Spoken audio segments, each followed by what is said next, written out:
오늘도 뜨거운 이슈 시원하게 풀어보겠습니다. 킹스맨 윤중건 YTN 라디오 아나운서 나오셨습니다. 안녕하십니까? 안녕하십니까, 윤중건입니다. 자, 먼저 좀 속보 다뤄보겠습니다. 예. 자, 미국 이야기인데요.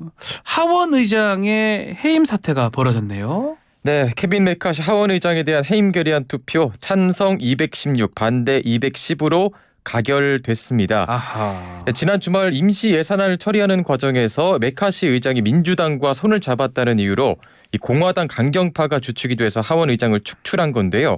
공화당 강경파 의원 8명 그리고 민주당 재석 의원 전원인 208명이 찬성표를 던지면서 해임 건의안 통과됐습니다. 이로써 미국 역사상 처음으로 이제 그렇죠. 하원 의장이 해임되는 초유의 사태가 벌어졌는데요. 당분간 의장석은 공석이 될 전망이고요. 또 내년도 예산안 처리 과정에서 민주당과 공화당 사이에서 이견이 가장 컸던 부분이 또 우크라이나 지원 예산 그렇죠. 관련 부분이었는데 메카시 의장이 축출되면서 이 우크라이나 지원 예산 논의도 차질이 불가피할 전망입니다. 자, 미국 알다시피 상원 하원으로 구성이 되어 있습니다. 상원 의장은 부통령이 겸하고 있고요. 지금 하원 의장 같은 경우는 다수당의 의장이에요. 공화당 의장인데 지금 말씀처럼 공화당의 일부 의원이 반기를 들면서 하다 보니까 민주당 같은 경우에 당연히 해임 동의를 할 거고 이런 경우가 사실 없었는데 그렇습니다. 뭐 초유의 사태가 아닌가 생각이 듭니다. 네. 자, 우리나라도 그렇고 미국도 하여튼 상황이 상당히 급변되고 있다. 자세한 이야기는 이어진 뉴스에서 말씀을 좀 드리겠습니다. 자, 우리나라 소식 영수회담 관련 이야기 먼저 해보겠습니다. 추석 당일이었죠. 이재명 민주당 대표가 윤석열 대통령한테 영수회담 제안을 했는데 연휴 기간 동안 반응이 없었는데 어제 메시지가 나왔네요. 네, 추석 당일인 29일에 제안했고요. 나흘 만인 어제 이 대통령실이 메시지를 냈는데요. 사실상 이제 무응답 기조를 좀 이어간 모습이었습니다. 아하. 이 대표가 영수회담을 제안한 게 지난해 8월에 당대표 취임한 이후로 이번이 8번째인데 어제 이제 대통령실이 특별히 드릴 말씀이 없다 이렇게 짧게 입장을 내놨습니다. 자, 국민의힘에서도 입장이 나왔었어요. 먼저 이 대표가 사과부터 했어야 된다 이렇게 얘기를 했는데 당정의 기조는 좀 확실한 것 같습니다. 영수회담 이제 좀 어려울 것 같아요. 지금은. 국민의힘에서는 사실 그동안 계속 입장을 내놨었고요. 많은 얘기를 했는데 요약을 좀 하자면 여야 대표 회동이 먼저다. 또 대통령과의 만남은 격에 맞지 않는다. 또 이 대표 사법 리스크가 여전히 현재 진행 중이기 때문에 뜬금없는 영수회담을 제안할 시간이 아니라 재판 당사자로서 재판에 충실히 임하라. 이렇게 이제 비판적인 메시지를 꾸준히 내왔고요.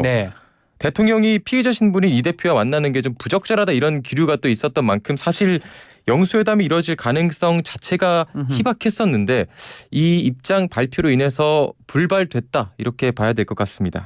자, 영수회담 두고 여야가 신경전 벌이고 있긴 하지만 지향점은 같아요. 국민의힘, 민주당. 민생을 지금 계속 강조하고 있습니다. 이걸 계속 얘기를 하고 있는 것 같은데요. 네, 아무래도 이번 또 이재명 대표 구속영장 심사부터 해서 한덕수 국무총리 해임 건의까지 정부 여당 그리고 야당 사이 갈등이 극에 달했던 시기였잖아요. 그렇죠. 여야 모두 그래서 소모적인 정쟁을 멈추고 이제 민생을 좀 챙겨야겠다 이런 부분에서 합의를 본 모습인데 그 방식에 대한 입장이 좀 달랐습니다. 이제 국민의힘은 그걸 여야 대표가 만나서 해결해야 된다라는 입장이었고 민주당은 반면에 대통령과 야당 대표가 만나서 해야 된다 이렇게 주장을 하고 있는 건데 국민의힘에서는 대통령은 국민의 대표이지 여당 총재가 아니기 때문에 국회에서 논의할 민생 현안은 여야 대표끼리 만나 협의하는 게 의회 민주주의의 당연한 기본이다 이렇게 말을 했고요. 민주당은 민생을 논의하기 위해서는 영수회담이 꼭 필요하다 이런 주장인데 표면적으로는 사실 민생이지만 일각에서는 영수회담 제안하는 것에 대한 의도 무엇이냐 이런 얘기가 많죠. 시점이 아무래도 이제 구속영장 기각 결정이 나온 직후인 만큼 이재명 대표가 정치적인 위기에서 이제 벗어난 이후로 1대1 만남, 대통령과 1대1 만남을 통해서 정치적 우위를 선점하려는 공세적인 성격이다 이런 분석도 나오고 있습니다. 자, 그렇다면 지금 윤석열 대통령하고 이재명 대표의 영수회담 가능성은 좀 낮아진 상황인데 여야 대표 간의 만남 가능성은 있는가요? 사실 민주당 측에서는 계속해서 이제 대통령과의 만남을 요구를 하고 있고요. 이제 반대로 국민의힘의 여야 대표 회동에 대해서는 존재감을 키워보려는 김기현 대표의 노력이 눈물겹다 이렇게 말하면서 예. 고려하고 있지 않은 모습이고요. 홍익표 원내대표도 윤 대통령과 1대1로 만나는 게 부적절하다면 여야 대표 함께해서 보자 이런 제안을 하면 되는 것이다라면서 여야 대표가 만나더라도 이 대통령과 함께해야 된다 이런 주장이어서 여야 대표가 단독으로 만날 가능성은 좀 지금으로서는 없어 보이죠. 민주당 희박해 입장에서는 뭐 여당이 좀 대통령실 입장대로 지금 나오기 때문에 예. 뭔가 독자적으로 만나서는 뭔가 해결될 게 없다고 지금 보는 것 같습니다. 예. 그래서 같이 보는 방안도 지금 얘기가 하고 있는데 막 그렇게 전개될지는 한번 봐야 될 것 같습니다. 자, 다음 소식입니다.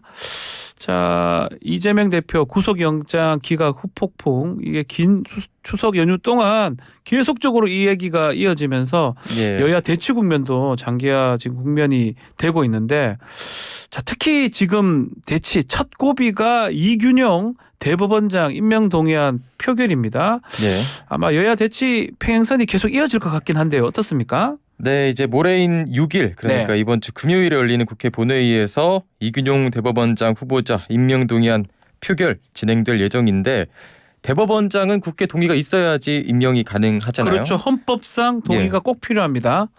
임명 동의안이 국회 통과하기 위해서 예. 재적 의원 과반 출석 또 출석 의원의 과반 동의가 있어야 되는데 아하. 현재 재석 의원이 298명이니까 모두 출석할 경우에 최소 150명 이상이 찬성해야 되는 상황입니다. 민주당 의석이 뭐 167 정도 되지 않나요? 예, 그러니까 이제 민주당이 키를 쥐고 있다 이렇게 봐야 되는데 민주당의 반대 기류가 현재 강하기 때문에 이제 부결 가능성이 거론되고 있습니다. 만약에 부결이 된다면요. 네. 1988년 정기승 대법원장 후보자 이후로 35년 만에 대법원장 후보자 임명 동의안이 부결되는 아하. 겁니다. 자, 민주당 또 일각에서는 또 역풍 얘기도 해요. 예. 대법원 공백되면 또 역풍 오래된다는 견해도 있지만 기본적으로는 좀 강경한 분위기가 좀 더 우세한 것 같아요. 네, 그렇습니다. 홍익표 원내대표가 어제 이제 전반적인 당내 여론 매우 부정적이다 이렇게 직접적으로 밝혔고요. 대법원장 공백에 따른 혼란보다 이 부적절한 인물이 취임하는 데 따른 사법부 공황 상태가 더 걱정이다 이렇게 얘기를 하면서 예. 이런 인물들을 계속 보내면 제2, 제3이라도 부결시킬 생각이다 이렇게 강경하게 입장을 밝혔는데요. 아까 말씀해 주신 대로 당 내에서도 이제 사법 수장 공백 사태에 대한 우려가 있기 때문에 네. 오늘 이제 의원총회를 열어서 처리 방향을 결정한다 이런 방침입니다. 자, 뭐 이런 얘기도 했던 것 같아요. 홍익표 원내대표가 어제 뭐 라디오 프로그램 출연했던 것 같은데 예, 이런 인물 계속 보내면 계속 다 부결시킬 거다. 예, 맞습니다. 그럼 만약에 이렇게 된다면 대법원장 공백 상태가 계속 길어질 가능성도 있겠네요. 부결이 되면 이제 윤석열 대통령이 대법원장 후보자 다시 지명해야 되고 또 해야 됩니다. 예, 또 이런 과정을 거쳐야 돼요. 과정을 다시 거쳐야 되고 네. 아까 이제 홍 원내대표 말처럼 윤 대통령이 추후 지명하는 후보자와 또 이제 결이 맞지 않을 경우에는 계속 뭐 부결할 생각이다 그렇죠. 이렇게 말했지 않습니까? 예. 그렇게 될 경우에는 길게는 이제 수개월 동안 공백 사태가 길어질 가능성이 있다 이렇게 보고 있습니다. 자, 그리고 장관 후보 3명에 대한 청문회 이것도 지금 여야 간 충돌이 불가피해 보이는데 자, 먼저 신원식 후보자 국방부 장관 후보자입니다. 예. 인사청문 보고서 채택이 오늘까지인데 야당은 또 임명 철회를 요구했네요. 예, 민주당은 이제 과거 신원식 후보자의 극우 발언, 또 네. 친일 발언, 역사관 논란 등을 들어서 부적격이라는 입장을 고수하고 있고 지난 1일에 국군의 날을 맞아서 권칠승 수석 대변인은 실제로 일제 침략과 매국노, 군부 독재자를 옹호한 신원식 장관 후보자 임명을 철회해야 한다 이렇게 주장하기도 했습니다. 자, 김행 여가부 장관 후보자도 지금 청문회가 시작부터 난항이 예상이 되는데 네. 자, 국회 여가위 여성가족위원회입니다. 민주당이 단독으로 청문회 실시 계획을 채택하는 두고 국민의힘이 지금 강하게 반발하고 있습니다. 예. 지난달 27일 네. 이제 여가위에서 민주당이 단독으로 청문회 실시 계획서 채택하면서 네. 내일 오전 10시에 청문회가 열리게 됐는데요. 국민의힘은 이제 야당이 일방적으로 결정했다라고 하면서 불참한다는 분위기입니다. 네. 당초 이제 국민의힘은 추석 연휴 전에 그리고 민주당은 연휴 이후에 열어야 한다 이런 입장이었다가 국민의힘은 5일, 민주당은 6일 개최로 입장을 바꿨었는데 민주당이 다시 이제 유인촌 장관 후보자 인사청문회랑 겹친다는 이유로 5일 개최 거부하다가 다시 이제 5일과 6일 이틀에 걸쳐서 개최하자고 했다가 느닷없이 이제 5일로 일방적으로 의결했다. 자, 이게 국민의힘의 주장이고요. 이에 대해서 이제 윤재옥 원내대표가 단독으로 증인도 단독으로 의결하는 것은 극히 이례적인 일이다. 이런 상황에서 청문회를 굳이 한다는 게 무슨 의미가 있겠나. 이런 의원들의 목소리가 있다. 이렇게 밝히면서 청문회 불참을 시사했습니다. 국민의힘이 청문회에 오지 않는다. 예. 자, 이렇다면 뭐 민주당에서만 할 수 있는지도 봐야 될 것 같은데 일단은 주식 파킹이라든지 임금 체불이라든지 예. 여성 비하혹 뭐 등등 검증 이슈가 상당히 많잖아요. 많습니다. 김행 예. 후보자 같은 경우는 일단은 김행 후보자에 대한 입장은 어떻습니까? 일단 김행 후보자는 인사청문회에서 관련 의혹을 모두 밝힐 예정이니까 기다려달라 이렇게 네. 좀 자신 있게 이야기를 했는데요. 여기에 이제 여가위 민주당 간사 신현영 의원이 그동안 많은 검증을 거쳐서 이 김 후보자가 국무위원으로서 적절하지 않다 이런 당의 주장이 있었다라고 밝혔고요. 여기에다가 홍익표 원내대표도 인사청문회를 열면 김 후보자가 얼마나 부적격한지 국민들이 다 보실 것이다 이렇게 말했습니다.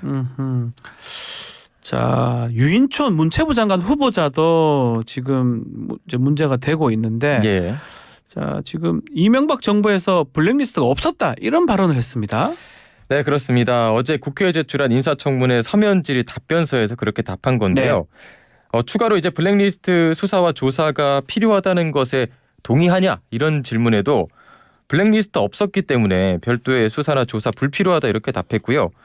또 뭐 2008년에 유 후보자가 문체부 장관으로 재직할 당시에 네. 기관장 사퇴 종용과 관련한 논란이 있다 이런 질문에도 그런 적 없다, 종용한 적 없다 이렇게 일축했고요. 블랙리스트는 근본적으로 잘못된 일이다, 있어서는 안 될 일이다 이렇게 입장을 좀 명확히 하는 모습이었습니다. 네.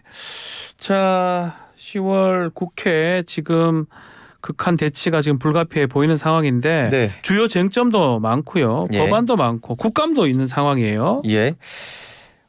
일단 야당에서는 노란봉투법 또 예. 방송 3법 같은 쟁점 법안들 강행할 가능성이 있는데 국민의힘은 민주당이 만약에 이 법안들을 강행 처리할 경우에 필리버스터로 맞설 것이다 이렇게 얘기하기도 했고요. 네. 또 대통령 거부권 건의하겠다 이렇게 공언한 바 있습니다. 또 오는 10일부터 실시되는 국정감사에서는 잼버리 사태, 또 후쿠시마 오염수 방류 문제, 또 서울 양평고속도로 노선 변경 의혹 이런 이슈들에 다시 또 불이 붙을 것으로 보이면서 네. 여야 대치 불가피해 보입니다. 자, 사회 이슈도 한번 넘어가 보겠습니다. 자, 어제 새벽 그 선박을 타고 서해안 통해서 중국에서 미륵국 시도한 중국인 22명이 모두 경찰에 붙잡혔네요. 예, 어제 중국인 22명이 네. 오전 1시 53분 그러니까 어두울 때죠. 새벽 2시쯤에 충남 보령으로 배를 타고 들어왔습니다. 근데 그대로 들어오면 걸리잖아요. 그렇죠. 그러니까 대천항 남서쪽 약 3.7km 정도 떨어진 곳에서 구명조끼를 입고 배에서 이제 바다로 이제 내려온 다음에 네. 헤엄쳐서 육상으로 온 겁니다. 도주를 시도를 하려고 했는데 군 당국과 해경은 이 미륵국 씨도 이미 포착하고 있었고요. 해상과 해변 또 항구 주차장 일대에 숨어있던 21명을 검거했습니다. 그러니까 한 명을 놓친 거죠. 네. 이 한 명이 이제 택시를 타고 지인이 사는 안산으로 도주를 했는데요. 이 택시 기사가 이를 이상하게 여겨서 신고를 했고요. 또 블랙박스 영상 등을 토대로 해서 어제 오전 8시 47분에 이 단원구 원곡동 주택 안에서 경찰이 마지막 한 명까지 붙잡았습니다. 미륵국이 중국인들 잡는 과정에서 군과 경찰의 공조가 좀 컸던 것 같아요. 네, 먼저 포착한 건 군이었습니다. 예. 32사단 해안감시기동대대 장병이 미확인 선박이 이동하는 걸 처음 확인했고요. 이 선박에 타고 있던 사람이 구명조끼를 입고 바다로 이렇게 하나둘씩 뛰어드니까 예. 이상하게 여겨서 곧바로 해경에 통보를 했고 공조를 통해서 모두 검거를 완료했습니다. 대공 혐의 가능성도 있을까요, 지금?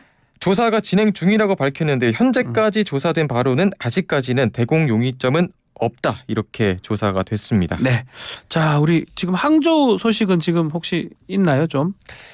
네, 항저우 현재 우리나라 순위부터 한번 네. 살펴보면요. 현재까지 금메달 32개, 은메달 42개, 동메달 65개로 중국, 일본에 이어서 현재 종합 3위고요. 3위고요. 네, 일본이 금메달이 33개로 우리나라보다 한 개 많습니다. 그래서 그러면 막상 막하인 상황. 더 우리가 좀 뭐 양궁도 남아 있고 좀 효자 예. 종목들이 좀 있잖아요. 예, 바뀔 가능성도 있겠네요. 예, 충분히 있습니다. 열심히 노력하면. 예, 오늘 축구 게임도 있다고 하던데요. 예, 알겠습니다. 맞습니다. 많은 응원 부탁드리겠습니다. 자, 오늘 킹스맨은 여기서 마무리를 하겠습니다. 윤중원 아나운서 감사합니다. 네, 고맙습니다. 1부 마치겠습니다.